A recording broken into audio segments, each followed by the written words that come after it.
Oh, well, this is exciting. Joining us this morning is Emily Altomare, the Oil Region Alliance. That's still strange for me to get used to saying, but you've been there for quite a while. Yeah, since October of 2018. Yeah, that's incredible. How are you? How have you been? I'm good, thanks. It's Good to nice see to you. be back. How are you? Oh, great. Good to see you. It's like old times. Just like old times. Yeah, absolutely.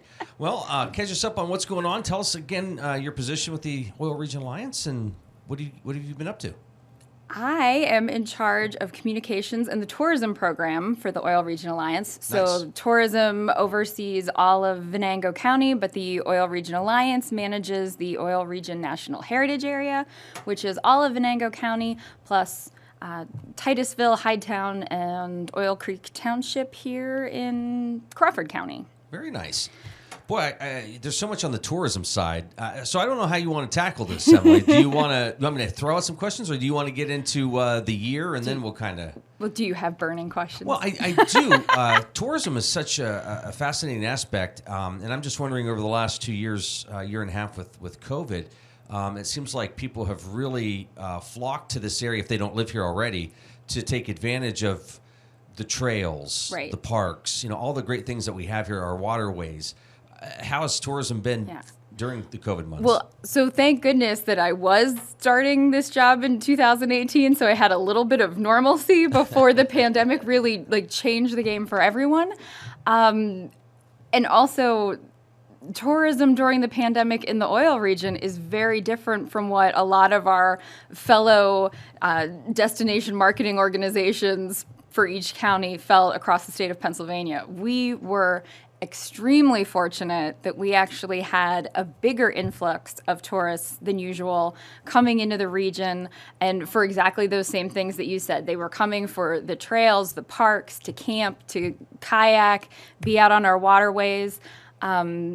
I think people really had their eyes open to the fact that this area does have a lot to offer in terms of outdoor recreation. And the added bonus was it just so happened to be a safer, more comfortable way for people to kind of recreate and spend their time and get out. I think a lot of people also realized, if you live in Pittsburgh, Erie, even Harrisburg, Philadelphia, it's not that far. You can get over here, and then the beauty of it too is you don't spend a lot of money once you've gotten here, just because our cost of living and what you're gonna pay for dinner less than what you do at home. So it makes it a very economical vacation too, especially for folks who are maybe facing some economic concerns during that time as well. Any stats on maybe a percentage of the folks that came to visit that ended up looking for homes or purchasing property here? I don't have that yet, but that reminds me of something we're going to get into a little great. later. But not so much on the stats, but just the idea that, yes, people were definitely, a lot of the people who came here are the ones that already have those camps and summer homes and kind of vacation places that they stay. But I think others were realizing that it is very doable to have a vacation home, or why not kind of have a getaway in this area so that you can just Or some people have said, well, I get to work remotely now, and we have the resources for the most part. I know there's a lot of talk on getting high-speed broadband out to rural areas, but for the most part, within the cities around here, there's very good internet capabilities. Right. And that is definitely something we're going to talk about later too. All right. So I know we're great. Right in sync. But yeah, so definitely there were people who were either working remotely that were able to do a little traveling at that same time, or I think there were people who were working from home and then kind of having even more of that feeling of well, I've been home all week, I'm caught up on my laundry, let's actually go somewhere, let's get out and do a little exploring, right. Evenings and weekends. So we got some people out that way too. One of the statistics that I did hear was that usage of the Jersey Bridge trailhead here in Titusville was that was up 400%. In 2020, in kind of height of spring and summer in 2020, at the beginning of the pandemic, people were just flocking to those outdoor recreation spaces. And again, we were fortunate that some other state parks and other recreation areas were actually seeing lines to get in, and kind of wait lists. And we heard about campgrounds being full and waiting lists to get in, things like that. So we were fortunate that we had a lot of people. We weren't quite to that point where it became difficult for people to have access and enjoy our amenities. So it was a really nice, sweet spot for us. Yeah, you guys have done a great job publishing some resources over the years to get people to take a look at this area. And I think you may even have one. I have a proof copy, so the colors are not as bright, but yeah, very excited each year. Other than when we are in a global pandemic, we produce a visitor guide, which is a 52-page magazine-style publication that goes over all the different attractions, amenities, anything from the outdoor recreation, but also the heritage and historic kind of stuff, arts and culture, general events that are taking place in all of our communities, as well as just kind of the history of the oil region and what that means to world history. Yeah. So that's all kind of covered in here in this nice little publication that you can flip through. They are available all across the state of Pennsylvania. You can also find a digital version online at oilregion.org. We pay to have them distributed in all those welcome centers that you see when you stop and take a bathroom break on road trips. And this year we're going to have extras in Western Pennsylvania in several additional sites, like AAA offices, RV dealerships, some additional like museums and amusement parks and stuff like that. And we're going to have some also in the 3 most visited visitor centers on I-95 in Delaware and Maryland. So catching a lot of that north-south travel on the East Coast. So we're excited about that. A lot of time and effort goes into that publication, and it's really amazing. Even if you live here, picking it up and just flipping through it. And we highly encourage you, if you live here, to still pick up. Maybe you've got restaurants and museums, and everybody's kind of hours, websites, different events, things going on. That stuff that, like, on Monday you hear people at work talk about what they did over the weekend, and you think, shoot, I wish I would have known about that. I would have gone. We're always, it's always that uphill struggle to make sure everybody knows about everything that's happening all the time and with enough notice that they can plan and attend. But yeah, so it's great for locals as well. But yeah, and we'll have a new one any day now coming out. It's been at the printer at Seneca Printing, our local printer that we've worked with for the last several years on this, and they always do such a great job, so it's nice to have something produced locally and distributed all over. Yes. And so this year's cover, too, which I think you might enjoy, Gary Scott Jr. of Airborne Photography, or Scott Airborne Photography, joined us for a drone photo shoot. But the concept was we wanted to be able to capture the Oil Creek and Titusville Railroad going over the bridge in Oil Creek State Park with kayakers in Oil Creek and cyclists on the bike path. So we were able to get that photo. It took a lot of snaps and a lot of arranging, but we actually did get a photo that has all of that happening on the first day we tried to do it. So, which is great. So you'll actually see our Oil Region Alliance President and CEO John Phillips is on the cover, just very, very small in a kayak, and I'm also on there as well on a bike, and then a bunch of people on the open car of the railroad. That's cool. Yeah. So I mean, you can kind of like zoom in again. The colors aren't as bright because this is a proof copy, but we've got this shot of kind of everything, trying to really show people that intersection of heritage and outdoor recreation and just peace and quiet and beautiful scenery, but yet stuff to do. Yeah, all in one spot. That's awesome. So you've been busy. Yes, and that was last summer. We set that up in August to get that cover, like doing all this planning. Wow. To make sure that we had the files to the guide to get printed, so we have it out early in 2022. But yeah. So this is the payoff. This is the year, right? So what's coming up in 2022? Maybe we should take a commercial break and take a little rest. We're going to do that in a minute. Okay. So so much, and like we said, we were very fortunate to have a lot of people and activity taking place in 2020 and 21, despite the pandemic. Now we're starting to get back into a little bit more of business as usual from a tourism standpoint. You're starting to see more events summer concerts and all that outdoor stuff, but also a return to some of the indoor things that people were a little sketchy about over the last couple of years. So that's been great to see. Again, the businesses opening back up, special events coming back in a more traditional way, summer festivals, those things are all kind of happening at like the chambers and other arts councils and communities that do those things. Even the Oil City Main Street program has plans for their spring wine walk in April and spring cleanup days. So, all of those other groups are doing their activities. The Oil Region Alliance doesn't so much host events as we do promote everybody's stuff across the board, but we do have some things coming up. Events are going to return to the Tarbell House, which is exciting nice. here in Titusville. There's a lot of people that kind of are very good to patronize those events year after year, so we'll get that crowd back. And there's been a lot of excitement for things like that to come back. Yeah, and it brings in people from outside of the area, and they look so forward to attending events like that. Yes, definitely, and it makes people feel like, oh, we're getting back to normal, and you're seeing the people that you maybe haven't seen. It's been strange over the last couple of years. You feel like kind of like everybody moved away, unless you happen to run into them on the street. And a lot of us have been so bundled up lately that maybe you wouldn't even know them if you did. But yeah, so it's great to have some of our traditional stuff coming back. So and some new things as well. We've added Abby Popescu to our staff. So she is doing a lot of the Tarbell events and kind of focusing on that. So she was the one behind the chocolate making workshop that was taking place at the Tarbell House.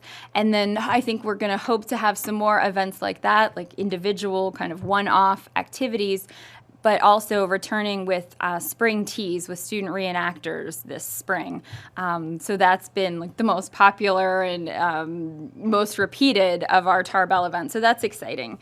And if you haven't ever been, that is a great time where you get to eat a lot of treats and drink tea and have it served to you by students who are in period costume and portraying actual figures from the oil boom and kind of telling you a little bit about their story, all set in the Tarbell House, which if you've not been in, or even if you have, it's such a neat space to get to enjoy traditional Victorian paint colors and furnishings, and the architecture is so impressive. So if you've ever driven past it at 324 East Main Street and seen the that interpretive panel outside and the historic plaque and wondered what that is and what happens there, it is operated as a house museum. It's owned by the Oil Region Alliance and was the kind of high school home of Ida Tarbell, who went on to become one of the most famous female journalists and an investigative journalist, famous for kind of taking down Rockefeller and a lot of the oil company trusts, but she was also a biographer of Lincoln and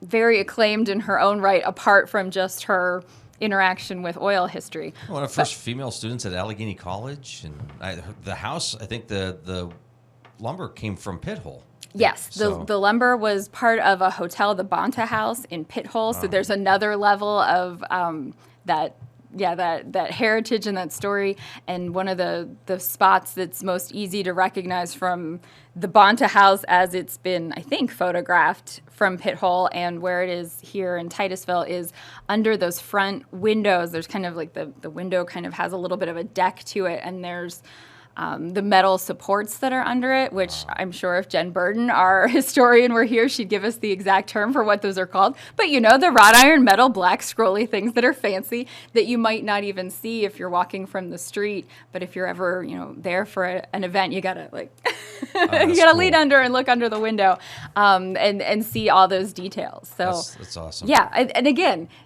we have these events where we do fun things, but also it's an event in and of itself just to walk through those doors and hear those stories. Well, yeah, and again, going back to what you're saying, the historic preservation part, thankfully, Oil Region Alliance able to take part in keeping that house the way it is. I mean, they put a lot of time and effort into that restoration project. More than 10 years, and I don't know. I think the video still exists. I don't know if it's actually linked from our website, but it's available where you can watch the crane putting the cupola on the top, which was kind of the final phase, and then the spire on top of that. I got to be there in person for that and watch. They had the street closed, and the crane was there, and they built it on the ground in the yard in front of the house, and finally like placing it. Just a long process, but and again, it's a testament to the Oil Region Alliance's commitment and support of being stewards of the Oil Region National Heritage Area and keeping that story alive. Well, you're watching the Morning Drill on Stream Television and on Armstrong's Neighborhood Channel and listening to it on the Allegheny News Talk Sports Network. Emily Altomare with us here from the Oil Region Alliance. Emily, it's got to be great because I'm sure John and Jen and the whole crew probably are throwing all this stuff, and you're like taking it going, okay, well, I got to figure out the marketing for this, and we got to do this. It's probably nonstop for you. Yes, it is. Catch my breath. Yeah, exactly. Well, and what's crazy is, and John and I were just talking about this within the last couple of days, even when we weren't having events in 2020 and 21, and there weren't those functions and festivals and concerts and things to promote directly themselves, we were still promoting the region. We were still encouraging tourism. We were still encouraging people to safely patronize local businesses and, especially restaurants, and keeping that tourism industry alive. And now here we are, things are opening, so we're returning to promoting all of those things. And there's a certain level of catching up and just getting used to doing all of that again. And there's also an incredible amount of grant money available, lots of different funding streams to help, reestablish tourism and a lot of other industries, and just to help get the economy moving again. So we have all of this side work of trying to figure out, where is the money, what can we get, what will we do with it if we got it, and so that's like a job in and of itself. So we're kind of doing double duty right now, trying to make the most of this very unusual time in history. So what can you tell us about the next few months? What are you looking at? What's on your desk? What are some things you have to try to navigate and set us up? So getting the Oil Region Guide out is huge, and that will be happening, and that's pretty the hard part's over. So now it's just about getting it out there and making sure people know that resource is available. We are working on a mini grant program for matching funds for tourism marketing printing.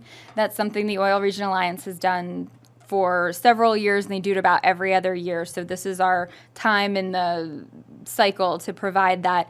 It's for-profit and nonprofit businesses that want to produce either a brochure or a rack card or some sort of printed piece that we would distribute, but they would also distribute. So we are spending up to $500 per business or organization to help match the cost of their printing. So nice. That's, it's a little thing we do every couple of years, and it's time for that again. And more information will be coming out about that, but we're kind of, just getting to that time of year where we'll be pushing for that. That way then we'll have those finished pieces available to distribute and have them in place this spring and summer for when the travel season really picks up.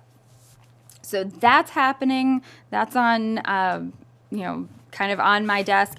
Each winter, going into starting early spring, we produce a project and program summary. That is basically our little overview telling everyone what our plans are for the coming year.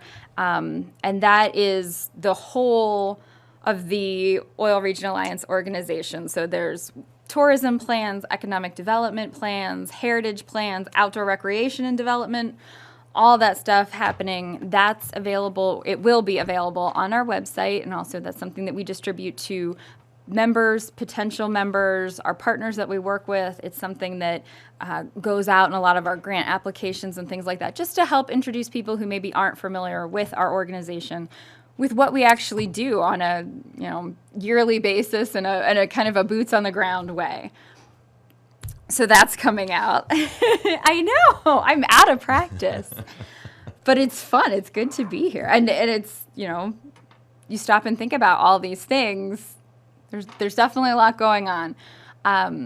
From the heritage side, the Historic Preservation Awards will be returning this year. Oh, nice. We had them last year, but in a virtual way. We are hoping to have them in person this year at a location to be determined in Oil City. That had been the plan for last year to coincide with Oil City's 150th anniversary, which we didn't get to do quite like we wanted. But again, so many of us didn't get to do a lot of the things the way we wanted, and that's okay. So nominations will be coming out shortly for that. So if you have, you know of a project or you're an organization that's been working on some sort of historic preservation project, put your thinking cap on. Those will be distributed throughout a lot of different organizations that volunteer with us and sponsor that event. We'll also have them on our website. We'll have them on our Facebook. We'll get them out and about. But if you don't run across them, you can always reach out to us directly, and we'll happily send you those nomination forms. There's been so many great projects over the years. I mean, it's really fascinating to go back and see what people have been working on. And it's been amazing.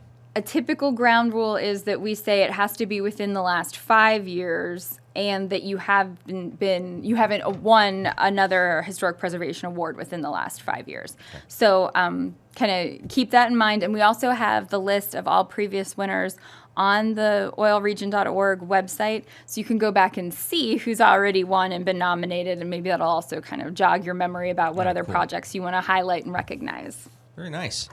Well, there's really a lot going on, Emily. So can you share with us ways that people can kind of stay in touch? Is it Facebook, the website, both? Yes, all of that. All of the above. All of that. Also, and we talked earlier, we do a constant contact newsletter. It's not sent on any particular schedule. It's sort of just as we get a good collection of details that we want to get out to everybody, we send that out. And that is not just Oil Region Alliance information. That's also tourism, local events, different things going on. For instance, one of the last ones we sent out, we were also congratulating French Creek on becoming River of the Year for 2022, and that's always exciting to have, the River of the Year for the state of Pennsylvania in the oil region, and beating out the Monongahela is kind of a big deal. But we're certainly proud of French Creek, and we brag about them all the time as being so biologically diverse. So that's another one of those just. If you weren't already aware, these are good things that we have in the oil region that we like to brag about. But I just took it totally off course from where your question was. That's great. Stay in touch. So yes, oilregion.org. There's an Oil Region Alliance Facebook page. There are also Facebook pages for the Tarbell House, Coal Oil Johnny House, Nealtown Church. Those 3 locations have historically had their own sets of events, so that's a great place to go and kind of see now that we're going to be getting back into having more things out in person at those locations. We also have the Adoptable Oil Region social media campaign, which we haven't talked about yet, but that's where we've worked with Precious Paws Animal Shelter and the Venango County Humane Society to feature pets that are up for adoption. Their volunteers take them out into different locations of interest in the oil region, take their picture. We get to post a cute picture of a cat or dog that needs a home, but also remind people like, hey, here's this interesting site that you should go visit, whether it's, a museum or just an interpretive panel or a trailhead or, a piece of that like oil field relic out somewhere. There's all kinds of stuff. So we're lucky to have those partners working with us to promote the region that way too. So that's another thing you'll find on our Facebook page. Excellent. Emily, great to see you. Come back, because Luke. obviously there's a lot to share. There's a ton to share. I will be happy to come back and tell you more. We appreciate it. Thanks. Thanks.